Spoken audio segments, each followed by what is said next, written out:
claimed that they had discovered us. They came, and while we were here, they discovered the Cape of Good Hope. They discovered us, they claimed. While we were here, they came and pretended to discover all lakes and all rivers. That is how they came. While we were here, they came and pretended that we had no history. But let us assess history, if only to demonstrate to ourselves that the African continent is the cradle of human civilization. You know, when Europeans were still living in caves, the Dogon in Mali had already recognized the stars.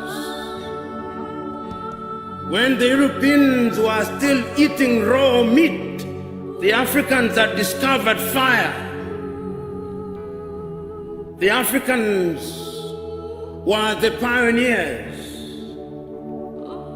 And even if you look at all religions and their creation, and I'm a keen reader of the Bible, and the Bible records, and the God said, let us create man in our own image, and that he took soil and formed man out of it. The last time I checked, soil was brown or black, not white.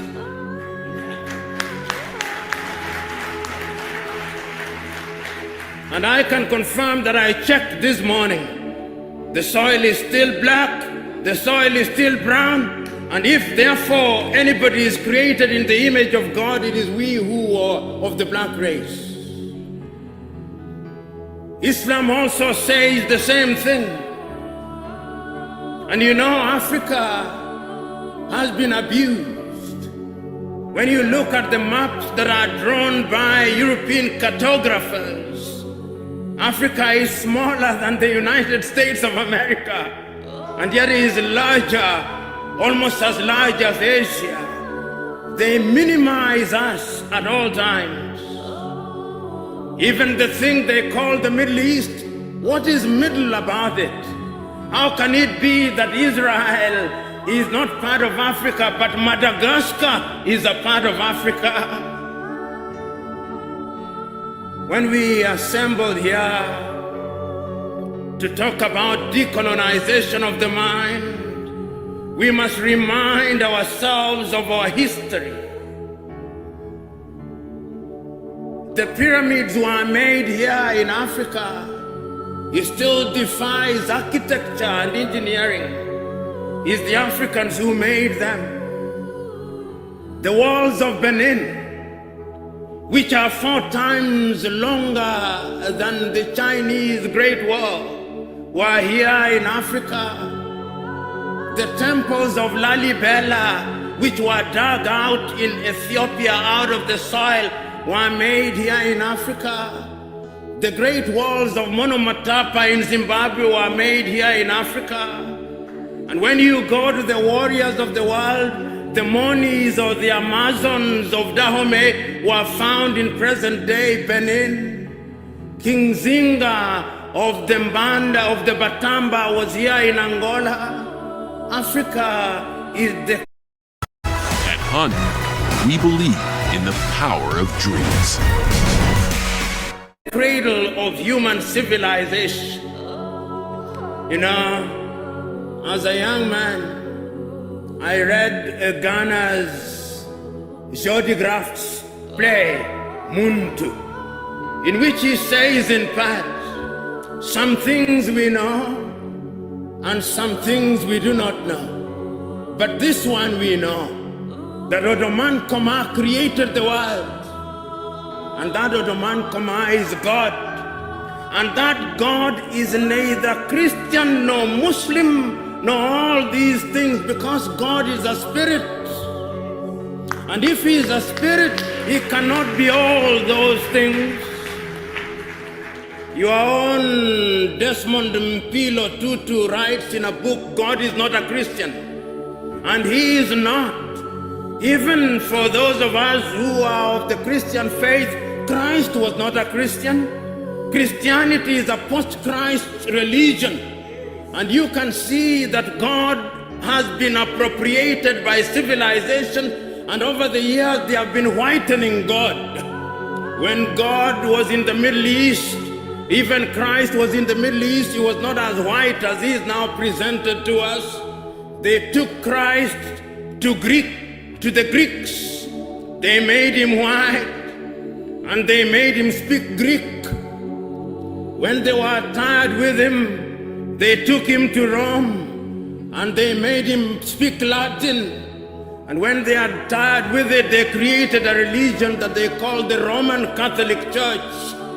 God was not a Catholic and is not a Catholic. When they were tired with him, they took him to England to allow King Henry VIII to marry, and they named the Church of England, and made the Queen and the monarch the head of that church. God is not an Anglican.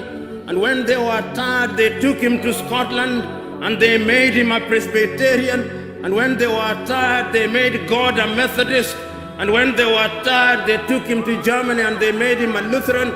And when they were tired, they went to the United States and they made him an Episcopalian. God is not all those things. The God that I worship is worshipped in truth and in spirit. And let me tell you, throughout the ages, ask yourself a few fundamental questions. Despite the fact that they have done everything to erase Africans from the face of this earth, even in their own history, they acknowledge that all their great men came to Africa. Why? And what did they come to do to Africa? Socrates was in Africa. And when he came to Africa, he met Orunmila of the Yoruba tribe, who was a greater philosopher than him. Pythagoras was in Africa. What did they come to do to Africa? You pay homage where knowledge resides. Moses was in Africa and was born in Africa. What did he come to do in Africa? You pay homage where knowledge is. Muhammad was in Africa. Why do you come to Africa? You pay homage where knowledge is. Christ or Yeshua was in Africa. Why did he come to Africa? You pay homage where knowledge is. The Lord Krishna of the Hindus was in Africa. Why did he come to Africa? He came to pay homage where knowledge is. This is the cradle of human civilization. But we have been so beaten over the years. We have been so abused over the years. They enslaved us because they feared us. They colonized us because they feared us. They now have a new project, the neo-colonial project. And I'm told that the neo-colonial project is a twin of another child called colonization. Their mother is imperialism. And imperialism never changes its character. It only changes the masks that it wears. We must be wary of it. It is said, when they came here and abused Christianity, they told us to close our eyes in prayer. And when we opened our eyes, the land had disappeared. That is who they are. They are not our friends. I can still hear through the vicissitudes of time your own Robert Mangaliso Sobukwe saying, there is only one race in the world, the human race. But the whites have forgotten that. The Arabs have forgotten that. The Chinese have forgotten that. It is only we Africans who know that there is only one race, the human race. It is our duty to remind them that that is indeed the divine instruction. Because the God that I worship cannot be bottled in little religions. The God that I worship cannot be contained in little books. The God that I worship is immanent and omnipresent. He is resident in our minds and in our hearts and in our very veins. It is only we who Africans who know him in truth. And in order to appreciate him, we must understand him differently. We must understand him in spirit. You know, when I look at the world, and I look at it often, and when I look at Africa and I look at her often, when I think of Africa and I think of her often, and when I imagine her and I imagine about her often, I say with the famous Sudanese poet al Fyp, "O Africa, why hast thou not realized thy potential?" And the reason is simple. They came here and did something to our mind and to our spirituality. Many men have tried to understand what they did to us. I'll not refer to all of them, but I'll refer to a dramatization which some of you will be familiar with. The African-American Alex Haley produced a film called Roots.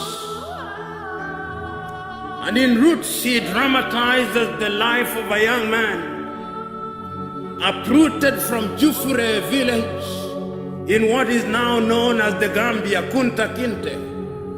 And they take Kunta Kinte to the United States of America. And when they take Kunta Kinte to the United States of America, the first thing that they do to him is to beat him up, that he may change his name, so that Kunta Kinte is beaten out of him, and they introduce a new being called Toby. That is what they do to us.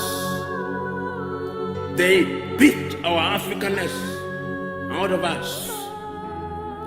When we are all empty, they fill us with something that is alien. And then we begin to think like them. We begin to think that our hair is not good enough, so that our women must buy wigs from dead women in Asia, so that our women must reject their skin, they bleach it that they may become whiter, so that our women can remove their eyebrows and eyelashes, so that our women can paint their lips red. They do that to us, so that our women can stop eating, that they may become slender. They do that to us. And they do that to us because they know that our women are the fountain of life. And that when they change our women, we men who are weak will be changed. We must stop that.